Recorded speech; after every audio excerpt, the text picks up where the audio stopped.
បាទសូមអរគុណមែនទែនទៅបច្ចេកទេសនីតិវិធីនៃការធ្វើការបោះសម្អាតក្របយុទ្ធភ័ណ្ឌរបស់សៀមឈ្លានពាននេះ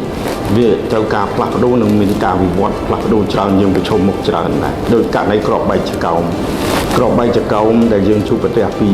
មុនមកភាគច្រើនគឺជាក្របបែកចកោមទម្លាក់ពីយន្តហោះដែលជាប្រភេទក្របបំប៊ីដែលយើងភាសាយើងនិយាយថាក្របបំប៊ីហ្នឹងយើងជួបប្រភេទក្របបែកចង្កោមបែបនេះច្រើនប៉ុន្តែមិនសូវជួបឬក៏គ្មានជួបក្របបែកចង្កោមប្រភេទ M46 និង M5 ដែល85នេះទេប្រភេទ2នេះគឺបាញ់តាមកំភ្លើងធំ155មីលីម៉ែត្រអញ្ចឹងទេក្របនេះរវាសបើយើងប្រើភាសាបច្ចេកទេសថារវាសវាងាយផ្ទុកងាយគ្រោះថ្នាក់ដោយសារតែវាមានឆ័ត្រយោងអាចតាក់ទើនៅលើចុងឫស្សីចុងឈើលើដបូតផ្ទះអីអាចនឹងបង្កគ្រោះថ្នាក់ហើយជាពិសេសនៅតំបន់វាលស្រែចំការរបស់ប្រជាពលរដ្ឋយើងមានដើមឈើមានអីងាយនឹងគ្រោះថ្នាក់ហើយលំបាកក្នុងកិច្ចប្រតិបត្តិការចឹងហើយបានអង្គភាពស៊ីបាប្រឈមជាមួយបញ្ហានេះគឺយើងប្រើគ្រឿងចាក់កំទេចមីនភាគច្រើនបំពាក់ទៅឲ្យក្រុមដើម្បីធ្វើការបោះសម្អាតតំបន់ដែលមានក្របបែកចកោមនឹងមិនអនុញ្ញាតឲ្យកម្លាំងមនុស្សផ្ទាល់ធ្វើបានទេវាទៅមានគ្រឿងចាក់ជួយហើយគ្រឿងចាក់យើងក៏បានធ្វើការអភិវឌ្ឍកែតម្រូវទៅលើសភាពការថ្មីរបស់យើងដើម្បីធានាសុវត្ថិភាពអ្នកបើកបរនិងអ្នកជំនាញរបស់យើងដូចយើងបានអភិវឌ្ឍបច្ចេកទេសក្បាលឆក់ធំដែលអាចឆក់គ្រាប់នឹងបានបើឆក់ទៅវាអត់ផ្ទុះយើងយកមកដាក់នៅមួយកន្លែងបានខ្លះក៏ឆក់ទៅផ្ទុះភ្លាមអញ្ចឹងស្មើនឹងការលើកទឹកផ្ទុះ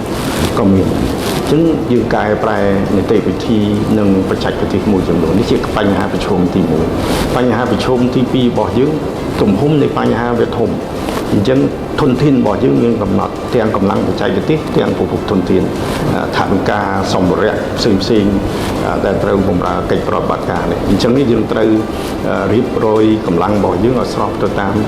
តម្រូវការរបស់ប្រជាពលរដ្ឋរបស់យើងអញ្ចឹងទីកម្លាំងនេះ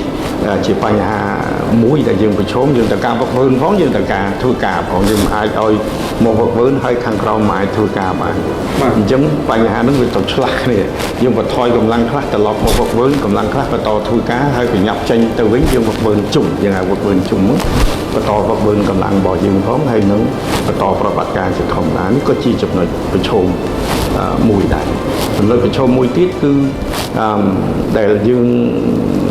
វាតម្លៃជាក់ស្ដែងគឺតម្រូវការទាំងតំបន់សាធារណៈនិងតំបន់ឯកជនដូចជាប្រជាពលរដ្ឋគាត់ត្រូវការដីធ្វើស្រែចម្ការតំបន់អភិវឌ្ឍរបស់គាត់ខាងសេដ្ឋកិច្ចសង្គមហ្នឹងគឺយើងត្រូវតែធ្វើថ្លៃការប្រើធនធានរបស់យើងហ្នឹងឲ្យឆ្លើយតបនឹងតម្រូវការហ្នឹងក៏យើងជួបការលំបាកយើងត្រូវ balance តុល្យភាពកម្លាំងរបស់យើងនឹងតម្រូវការជាក់ស្ដែងតែជារួមមកដល់ម៉ោងនេះគឺយើងទ្រទ្រង់សភាពការនេះបានល្អខ្ញុំអាចវាតម្លៃថាបានល្អដោយសារកិច្ចសហប្រតិបត្តិការជិតស្និទ្ធជាមួយនឹងបណ្ដាក្រសួងមន្ទីរពាក់ព័ន្ធរបស់រាជរដ្ឋាភិបាលរបស់យើងកម្លាំងរបស់យើងបច្ចុប្បន្ននេះយើងមានជាង 2000 នាក់ប៉ុន្តែដូចខ្ញុំជម្រាបចឹងកម្លាំងជំនាញមាន 2000 នាក់ហើយកម្លាំងដែលជាបណ្ដាញស្ម័គ្រចិត្តដែលយើងកសាងខាងបណ្ដាញស្ម័គ្រចិត្តខាងអប់រំយល់ដឹងពីមាននៅតាមមូលដ្ឋានយើងមានជាង 14000 នាក់អញ្ចឹងកម្លាំងនោះតែយើងមិនមែនកសាងតែនៅពេលដែលគ្រោះថ្នាក់ដែលមានសង្គ្រាមនេះហើយទេយើងបានកសាងជាច្រើនឆ្នាំមកហើយ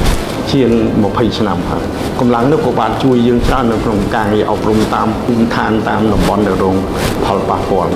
ហើយសូមបញ្ជាក់ថាតំបន់ដែលរងផលប៉ះពាល់មួយចំនួនគឺជាតំបន់ដែលបានរងផលប៉ះពាល់ដោយសារបញ្ហាក្របមីនពីសង្គ្រាមមុននោះច្រើនដែរអញ្ចឹងហើយបណ្ដាញស្ម័គ្រចិត្តយើងនៅតាមនោះគឺជួយសម្រួលការងារអប់រំបានច្រើនបញ្ហាដែលយើងឆ្លើយតបជាមួយនឹងកម្លាំងអន្តរាគមន៍បោះសម្អាតដាក់ផ្លាកស្រាវជ្រាវអីវាត្រូវការកម្លាំងបច្ចេកទេសយើងបានពង្រីកកម្លាំងជាង800នាក់ជាលើកដំបូងហើយយើងបានរៀនពោះសមត្ថភាពថាយើងបន្ថែមកម្លាំងទៅជួយកន្លែងណាចាំបាច់ឥឡូវនេះយើងប្រើកម្លាំងប្រហែលជាង 1000 នាក់នៅទិសនោះបាទហើយយើងធ្វើការជាមួយដៃគូយើងផ្សេងលោកយកយល់ច្រើនអនុញ្ញាតឲ្យយើងដកចេញពីតំបន់មួយចំនួនដើម្បីទៅឆ្លើយតបតំបន់ទាំងនោះដូចជានៅខាងខេត្តកំពង់ចាមត្បូងឃ្មុំអីយើងអាចសម្រួលកម្លាំងទៅជួយបានមួយរយៈដែរ